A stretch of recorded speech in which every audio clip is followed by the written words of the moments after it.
আসসালামু আলাইকুম। কেমন আছেন সবাই? আশা করছি যে যেখানে আছেন সবাই অনেক অনেক ভালো আছেন।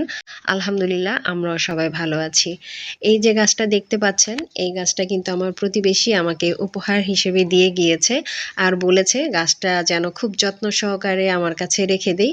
তাহলে তার কথা নাকি আমার বেশি বেশি করে মনে পড়বে। তো গাছটা পেয়ে কিন্তু আমি আর সোহানা অনেক বেশি খুশি হয়ে গিয়েছি। আর এরকম একটা উপহার পাবো তার কাছ থেকে আসলে কখনো আশাই করিনি। আজকে যখন উনি আমার ভিডিওটা দেখবে তখন কিন্তু অনেক খুশি হয়ে যাবে। আর আমাকে বলেছে গাছটা খুব যত্ন সহকারে লাগাতে। তো ইনশাল্লাহ গাছটাতে যেহেতু মাটি লাগবে প্রচুর, তো মাটি জোগাড় করে তারপরে হচ্ছে গাছটা লাগিয়ে দিব। তারপরে নেক্সট ভিডিওতে অবশ্যই আপনাদের সাথে শেয়ার করব। এখন চলে আসলাম ঘরে। আর শীতকাল যেহেতু চলে আসছে, তাই ভাবলাম একটা একটা করে রুম একটু ডিপ ক্লিন করে নেই, কারণ শীতকালে প্রচুর ঠান্ডা পড়ে। ওই সময় আসলে এই ধরনের ডিপ ক্লিনের কাজগুলো করতে অনেক বেশি কষ্ট হয়ে যায়। ঠান্ডার মধ্যে তো কোনো কাজই করা যায় না, রান্না বান্না খাওয়া দাওয়া করা ছাড়া। তো এই ধরনের কাজগুলো যদি একটু আগে থেকে করে রাখি তাহলে কিন্তু আমাদের বেশ আরাম হয়ে থাকে।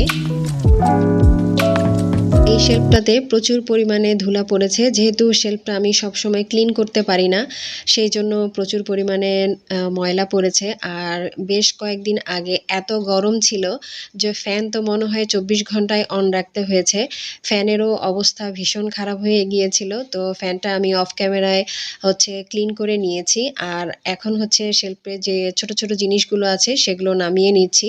আসলে শেলফটা খুব একটা বেশি ক্লিন করতে পারি না, এই জন্য যে এর মধ্যে ছোট ছোট বেশ অনেক কিছু থাকে সেই জন্য। তো এই শেলফটা হচ্ছে আমি ঢাকা আড়ং থেকে কিনেছি, যখন আমি ঢাকায় থাকতাম তখন এটা কিনেছিলাম। এটা আমার অনেক পছন্দের একটা শেলফ, আমার ভীষণ ভালো লাগে। তো যখন আমরা ঢাকা থেকে আসি তখন এর সাইডের একটা অংশ ভেঙে গিয়েছে, কিন্তু তখন হচ্ছে খেয়াল করিনি। আর এটা যখন আমি দেয়ালে হ্যাং করে দিয়েছি, তার পরবর্তীতে জানতে পেরেছি যে এটার একটা ডিজাইন ভেঙে গিয়েছে। তো যখন হ্যাং করে দিয়েছি তখন তো আর এটা নামানো সম্ভব হয়নি, সেজন্য ওই ডিজাইনটা লাগানোও হয়নি। তো ডিজাইনটা আমি খুব যত্ন সহকারে রেখে দিয়েছি, পরবর্তীতে যখন এটা আবার খুলে ফেলবো তখন হচ্ছে লাগিয়ে নিব। তো এখন হচ্ছে আমি একটা ভিজা কাপড় দিয়ে এটাকে খুব ভালোভাবে আস্তে আস্তে মুছে নিচ্ছি, যেহেতু এটা গ্লাসের, দেখা যায় যে হুটহাট করে গ্লাসগুলো খুলে নিচে পড়েও যেতে পারে। আর আমি যখন কাজ করে থাকি তখন কিন্তু আমার সঙ্গে আমার ছেলে সবসময় থাকে।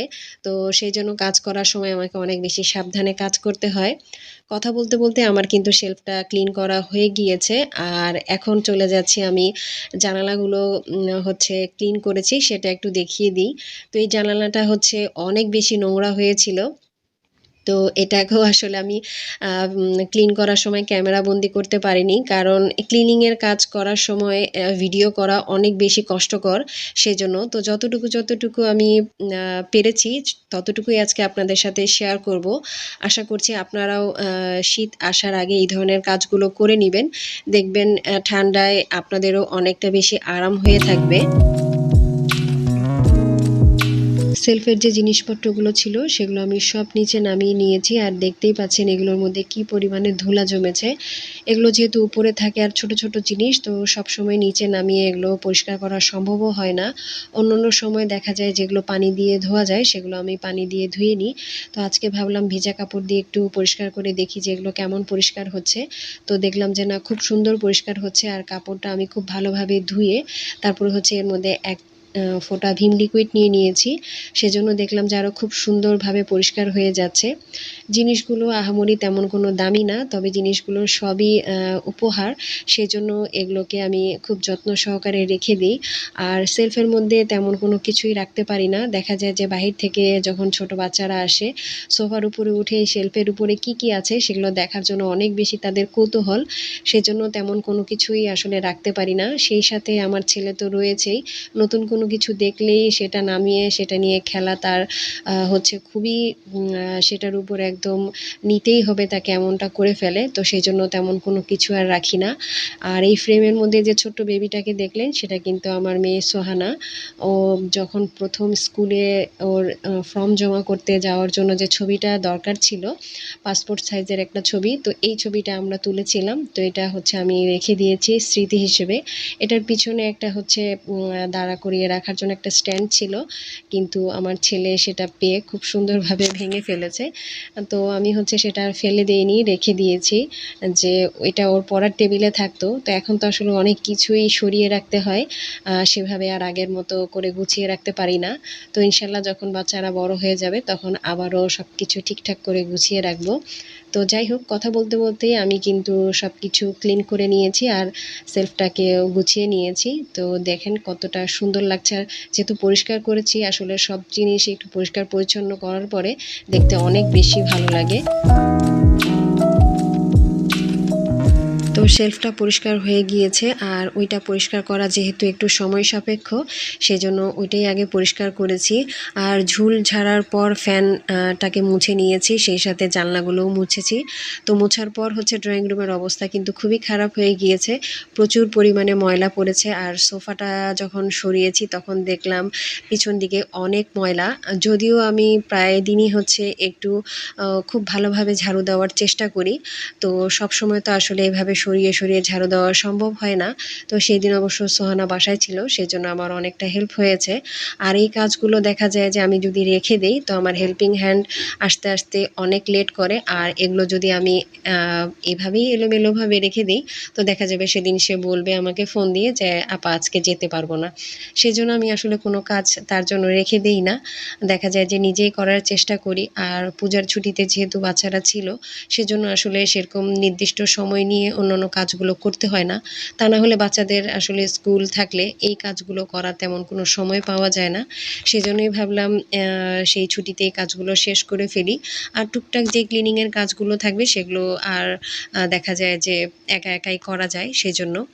তো আমি হচ্ছে আমার যে ফ্লোর বেডটা রয়েছে সেটার বেডশিটটাও তুলে ফেলেছি, সেই সাথে কুশনের কাভারগুলো চেঞ্জ করে ফেলেছি। এখন হচ্ছে সোফার ফোমগুলোকে এখানে রেখে দিলাম। আর সোফার হচ্ছে ফোমগুলো তুলে দেখতেছি যে সোফার অবস্থাও খুবই খারাপ, ভিতরে ভিতরে বেশ ময়লা জমেছে। তাই ভাবলাম এই সুযোগে এটাকেও খুব ভালোভাবে মুছে নিই। তো একটা ভিজা কাপড় দিয়ে আমি হচ্ছে সোফাগুলোকে মুছে নিচ্ছি। কি পরিমাণে যে এগুলোর ভিতরে ধুলা পড়েছে আমি আসলে দেখে অবাক হয়ে গিয়েছি, যে এত পরিষ্কার পরিচ্ছন্ন করে রাখার পরও ভিতরে ভিতরে এত ময়লা। তারপরে তো অন্যান্য পোকামাকড় আছেই। তো ভিজা কাপড় দিয়ে মুছলে দেখা যায় যে খুব সুন্দরভাবে ক্লিন হয়, আমার কাছে যেটা মনে হয়। আর শুকনো কাপড় দিয়ে মুছলে দেখা যায় যে সব কিছু কোনায় কোনায় যে ময়লাগুলো থাকে সেগুলো আসলে উঠে না। তো আমি যখন ফোম এভাবে তুলে ফেলি তখন হচ্ছে এভাবে ভিজা কাপড় দিয়ে সব কিছু মুছে ফেলি। তো ফোমগুলোকে এভাবেই রেখে দেই। তারপরে হচ্ছে বেশ খানিকক্ষণ পর যখন শুকিয়ে যায় আবার শুকনা কাপড় দিয়ে মুছে তারপরে হচ্ছে ফোমগুলো বিছিয়ে দিই। তো পর্দা খুলে নিয়েছি। তো পর্দাটা যেহেতু আমার নেটের আর প্রত্যেকটা হচ্ছে লেসের মতো সিঙ্গেল সিঙ্গেল, তো এগুলো যখন ধুয়ে মেলতে যাই তখন দেখা যায় যে গিট লেগে যায়। তো সেজন্য আমি একটু বেঁধে নিলাম। আর এখন হচ্ছে বালতির মধ্যে কুসুম গরম পানি দিয়ে এগুলোকে ভিজিয়ে দিচ্ছি, কারণ প্রচুর পরিমাণে ময়লা জমেছে।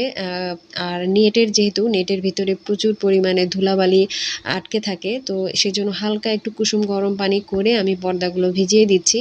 আর আমার ছেলে পাশ থেকে দেখছে যে আমি কি করছি, কারণ ওর মনে বিভিন্ন ধরনের প্রশ্ন থাকে যে এগুলোকে আমি এভাবে কেন হচ্ছে ভিজিয়ে দিলাম, ওভাবে কেন করলাম না, এটাকে কেন ওয়াশিং মেশিনে দিলাম না। তো যাই হোক, পর্দাগুলো ভিজিয়ে আমি তো সব কাপড় চোপড় ছাদে দিয়ে এসেছি। আর এখন হচ্ছে বিকালবেলা আমি সব কিছু একটু গুছিয়ে তারপরে হচ্ছে নিচ্ছি। তো প্রথমে হচ্ছে টি টেবিলটা গুছিয়ে নিলাম, তারপরে হচ্ছে সোফার ফোমগুলো তো আগেই বিছিয়ে দিয়েছি, তারপরে হচ্ছে এখন কুশন কভারগুলোকে বিছিয়ে দিচ্ছি। তো তারপরে আপনাদেরকে দেখাচ্ছি যে আমার ড্রয়িং রুমটা কতটা সুন্দর হয়েছে। আর সাজিয়ে গুজিয়ে রাখলে আসলে যে কোনো সাধারণ জিনিসও দেখতে অসাধারণ লাগে।